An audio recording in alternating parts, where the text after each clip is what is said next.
everybody. First of all, I'd like to say welcome back to my channel. And secondly, that I hope you're having a fantastic day. Let's talk about my anticipated releases of 2024. Sure, Jan.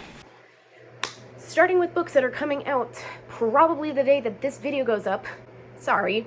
The first is a memoir about being diagnosed with ADHD in later life, and that is I'll Just Be 5 More Minutes by Emily Farris, and that is being published by Hachette Books. Also coming out on February 6th is Bright Red Fruit by Safia Elhillo, which is being published by Make Me a World, which is a imprint of Random House. This is a novel in verse, and it's about a black girl in high school sort of like discovering slam poetry and being a teenager, and I'm sure being a black teenager and what her life is like. But it's a novel in verse, and the cover is gorgeous. Also coming out February 6th is 50 Beasts to Break Your Heart by GennaRose Nethercott. She also wrote Thistlefoot, which I believe was her debut. 50 Beasts to Break Your Heart is basically just a short story collection, all of the stories written by her, with being either original fairy tales and showing how they are dark, or like dark twists on fairy tales and folk tales. I am personally very excited for this one. So that is being published by Vintage, which is an imprint of Penguin Random House. I don't know why I wrote Penguin for 50 Beasts and Random House for Bright Red Fruit. That's the same publishing company now. And then we also have The Tainted Cup by Robert Jackson. This has started to pick up more steam as of the past few weeks. This is being published by Del Rey. I'm sure it's an imprint of something.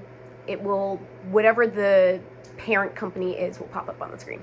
This seems to be the first in a series of quirky, magical mysteries with like Holmes and Watson vibes. And then we have what I believe is the third and final installment of the Bone Spindle series by Leslie Vedder, which is called The Cursed Rose. Cover's gorgeous. I still love Red. I don't care what she does. I love Red. She's an anti-hero. She's not a villain. Anyway, it's being published by Razorbill, which again, I'm sure is an imprint of something. Then we have Relit, 16 Latinx remixes of classic stories. This is being published by Inkyard Press, and the editor is Sandra Proudman. Some of the authors that are featured, I think probably the most well-known names, they are Zoraida Cordova and Laura Pohl. And the final book coming out on February 6th of 2024 is The Absinthe Underground by Jamie Pacton, who is also the author of Vermilion Emporium. This is being published by Peachtree Teen, and it's basically inspired by Moulin Rouge, like the sort of almost like the aesthetic of the Green Fairy. I am the Green Fairy. Of Absinthe. And as far as I can tell, it's a standalone with a Sapphic friends to roommates to lovers trope. Then on February the 13th, we have, I believe, 4 titles being released, if I counted correctly. First is The Briar Book of the Dead by A.G. Slatter, who is also the author of all the Murmuring Bones. I keep wanting to say all these Murmuring Bones. I don't know. This is being published by Titan Books, and from what I can tell from the description of it on Goodreads, it's for fans of people who liked Uprooted and For the Wolf, and it has witches and ancient mysteries. Then we have What Feasts at Night by T. Kingfisher. This is the second and I think the conclusion to the Sworn Soldier series, and this is being published by Tor Nightfire. We also have The Warm Hands of Ghosts by Catherine Arden. I feel like that's also a really well-known name, but in case it isn't, the Winter Night Trilogy, or Bear and the Nightingale. This is being published by Del Rey. From what I can tell, it's like a World War I, siblings torn apart, and there's ghosts that are involved. Our last book coming out on February 13th is one that I've been waiting for. I did have an arc. I did enjoy it. I did get to read it already. I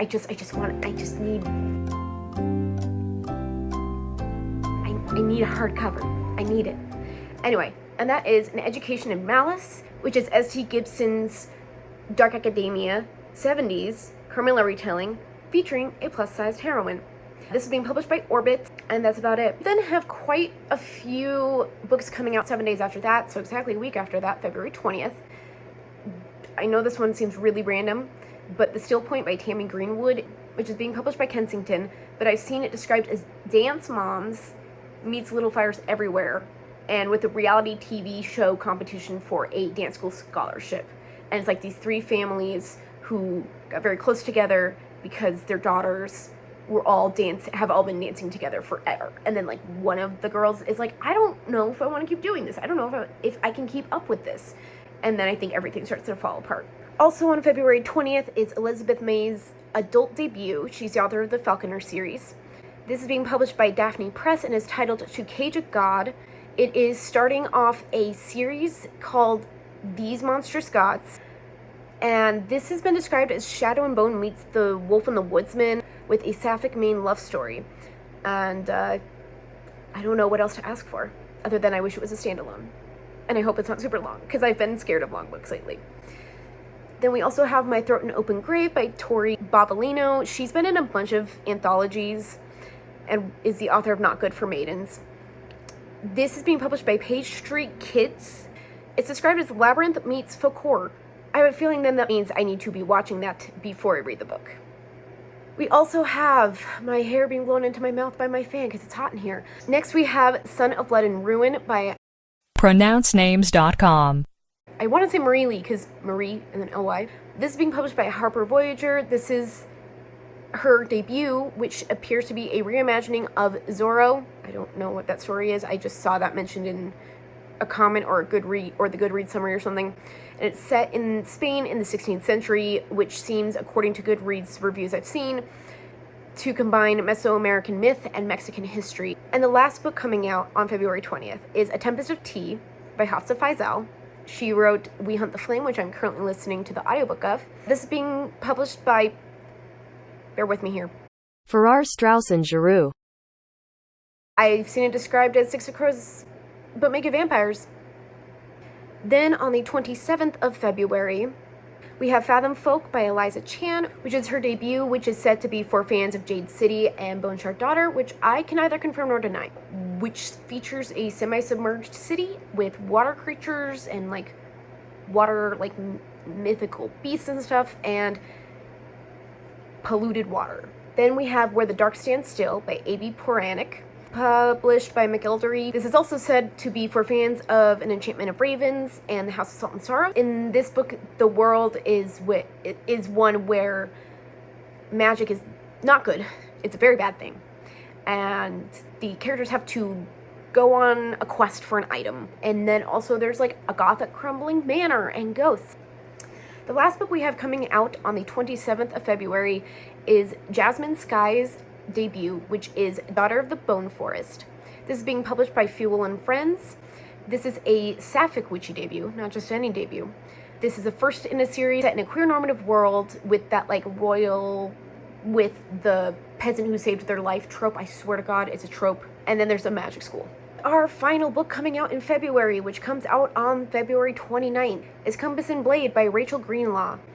This is a standalone debut, which seems to feature shipwrecks, family secrets, a time-sensitive mission of some kind, saving someone, sort of plot arc, and you'll never guess it, parents are actually alive in this. This is being published by Inkyard Press. Again, that is on February 29th of 2024. And that's about it for February releases. Stay tuned for March. And before I forget, please like, comment, share, and subscribe.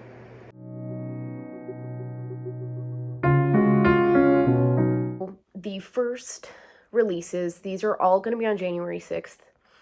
Not January 6th. Bitch. Okay. For fans, I don't... Then,